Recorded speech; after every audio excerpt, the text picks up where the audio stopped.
13 WMAZ Morning starts now. It's a cold start to what will be quite the dreary end to the work week and start to the weekend. I'll have the details coming up.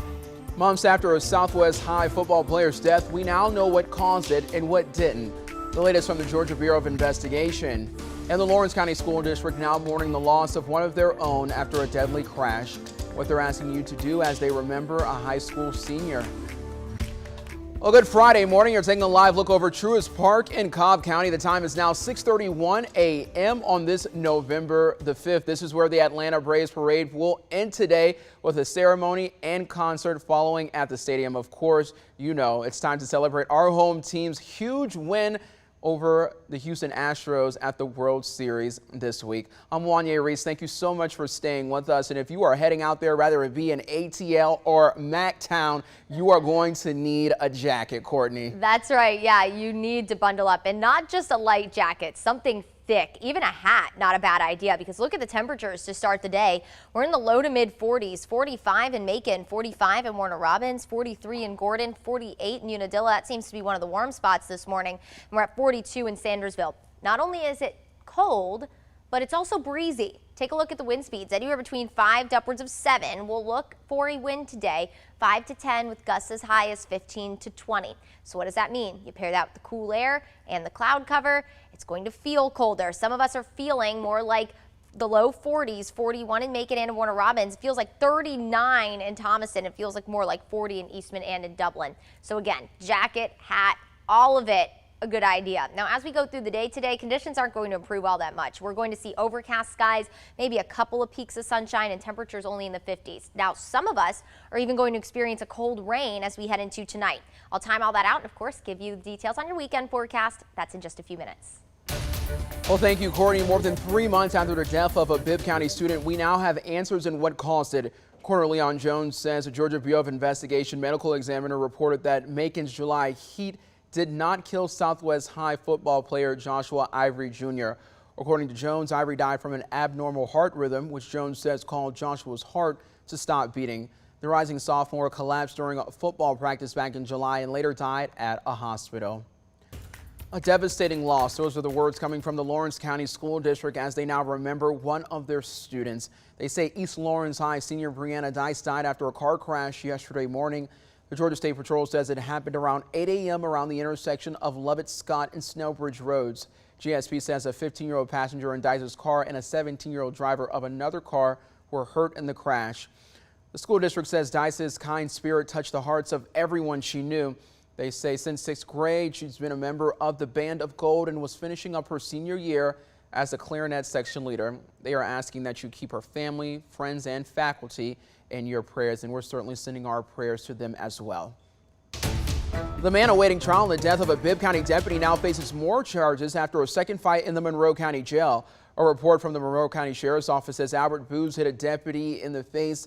The report says it happened on Halloween night. A deputy got called around 11:30 p.m. after someone saw Booz hitting a kiosk in a cell block with a tray. The report says the deputy asked Booz why he did that, leading Booz to hit the deputy. The deputy tackled and hit Booz in the face as he, quote, resisted attempts to secure his arms and hands. The sheriff's office says they are taking warrants against Booz for battery on a peace officer, obstruction, and interference with government property. Several weeks ago, the sheriff filed more charges against Booz after a fight with deputies in Monroe County. Earlier this week, the Bibb County Sheriff's Office released a statement urging you to think before you share a post on social media. This came as the sheriff's office called Facebook rumors of several kidnapping attempts unfounded. Now, one woman says the sheriff told her they shouldn't have included her report with recent false tips. Lainey Houston in Macon's Vineville area is standing by her story that she witnessed an attempted abduction Tuesday. She says she watched a woman jog past her home when two masked men jumped out of a Toyota and chased her. Colonel Henderson Carswell with the sheriff's office says a situation that Houston witnessed may be connected to an attempted robbery at Jim Shaw's restaurant that happened about a mile away and about a half hour later. Let's take a look at some state news now. Well, right now, Henry County police are looking for this man right here on your screen in connection to an officer's shooting. Authorities say it happened around 6 last night when officers responded to a domestic dispute in McDonough. The officer went to the hospital. Police say they identified the suspect as 22-year-old Jordan Jackson. They say he left in a 2016 white Honda Civic but could now be traveling in a 2021 white Dodge Ram. Henry County is about 40 miles up the road from Monroe County. The murder trial for 3 men accused in the 2020 shooting death of Ahmaud Arbery is set to start this morning. This comes after more than 2 weeks of jury selection and controversy over the racial makeup of the final 12-person jury, which ended up with just one black member. Our station out of Jacksonville, Florida, says court picks up at 9 this morning. The judge will address any problems before the court. The jury will return and opening statements will begin. Father and son Greg and Travis Michael, along with William Roddy Ryan, face murder charges. They're accused of shooting Arbery as he jogged through a Brunswick neighborhood. A redistricting map could soon make its way out of the state Senate committee. The Senate's Republican majority is moving toward voting their preferred map out of committee as early as today. But at a hearing yesterday, critics said the proposed map violates the Federal Voting Rights Act by unnecessarily dividing minority populations. According to the Associated Press, Republican Senator John Kennedy of Macon defends the new district map, saying they are not racially biased.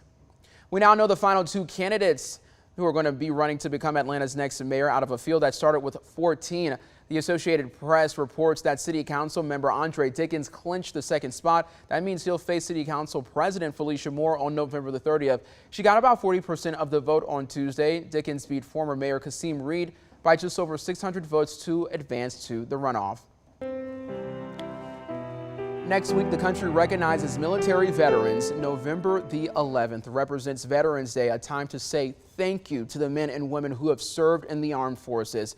And making the time to honor veterans comes a little earlier with a celebration this Sunday. Now, Macon Bibb County, Visit Macon, the International Cherry Blossom Festival, and the Macon Bacon partnered up for the Blossoms and Bacon Veterans Day celebration. The Bacon says it starts with a parade at 3 p.m. in downtown Macon, complete with military flyovers. Then starting at 4, the event moves to Luther Williams Field for beer tasting, food trucks, a concert with country singer Rodney Atkins, and a fireworks show. The event at the baseball field is free, but you must pre-register. You can do that through the Bacon's website. Well, the time is now 6:38 a.m. and Courtney, we just cannot say thank you enough for all of our men and women in the armed forces who are working to make sure that we can remain free. And they did work hard for us to make sure that we can enjoy our freedoms. That's right. Yeah. And I think that this parade is going to be fantastic. It's the first year that they're doing it. And I know that they've been working really, really hard to make it nothing short of wonderful. Yes, it's great that they're doing that for, our vets right here in Macon. Absolutely. Yes. So if you are planning to go, thankfully by Sunday, the weather is going to be much, much nicer. But of course, the day is going to be a lot shorter. And that's because daylight saving time ends on Sunday morning.